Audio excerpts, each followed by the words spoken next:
Welcome back to Kevin's Mobile Repair.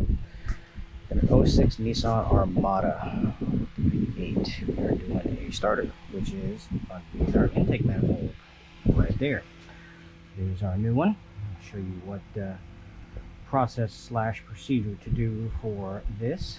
So the intake manifold is held on by 14 millimeters. See these little slots, see little holes right there. So take those out. Then you will want to disconnect all of your vacuum hoses, which you'll be able to see pretty easy. The throttle body itself, you can just take it off. They are 5.5 Allen heads, I believe, or T30 Torx bit. Yeah, if you don't have an Allen head. Take the throttle body off, move it out of the way, disconnect all your fuel injectors, the vacuum harnesses and such over here, and you're gonna have, I still have my fuel line attached. I was just able to unconnect it from the clips and just move the whole thing with the intake manifold up and out of the way. Anyway, I did not disturb the fuel pressure that's in the system. There is a evap purge solenoid right here, 210s. It comes off. You can swing that out of the way. This back hose is probably going to give you a little bit of a problem where it's located at, because you can't pull it up all the way until it is completely off. So what you do is you disconnect it from the moisture side. Right there. That's a whole lot easier to get to. Then you're able to swing it up and out of the way. Let's see what else we got. What else we got? Make sure you clean off your ports, because this one was pretty nasty.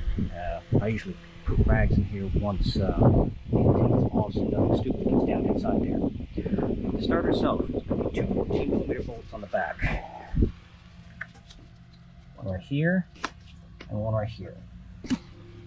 This harness, it's better if you disconnect them from the connectors right there that hold it in place, so you can swing it up out of the way to get to it. I used a 14mm 1/2 inch with a breaker bar to pop those loose, because they've never come off and it was really stiff, which is typical for Nissans, Toyotas, Hondas. Once they're off, the starter stuff will come out. Here is the starter lead. See right here? When you put it back, make sure you tuck it up underneath things to give it out of the way, so that way the intake manifold does not crush starter control wire. There it is right there. See? Now, for that little piece back there, the new one comes with the assembly that you see here. The harness right here, all of that already hooked up. So you take off this big power supply wire right here, and then the whole assembly will come off. Which it looks like yay. So that end right there goes to the starter side back here, and then this one attaches with a 12mm up front here, right there. So I took the 12 out so that I could get to the 14 that was over here a lot easier, which you can do that if you want. You can just take the 12mm out here, then you can get to this 14 a lot easier. I also had a 14mm basically, what do they call these, mountain wrench. Gave me enough throw to get back there to get it as well. Do make sure that you place your intake manifold gaskets. Here's your one for your throttle body, here's one for your intakes, because you do not want to have a intake manifold gasket leak. Engine will not be happy. It does not like to be a happy camper. So imagine having a split in a straw and you're trying to get whatever liquid out of a cup.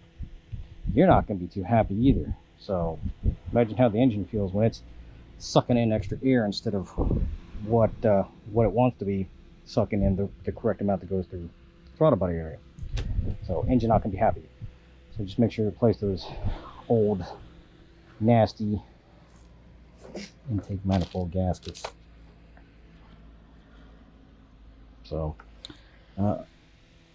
any questions or comments, please feel free to let me know.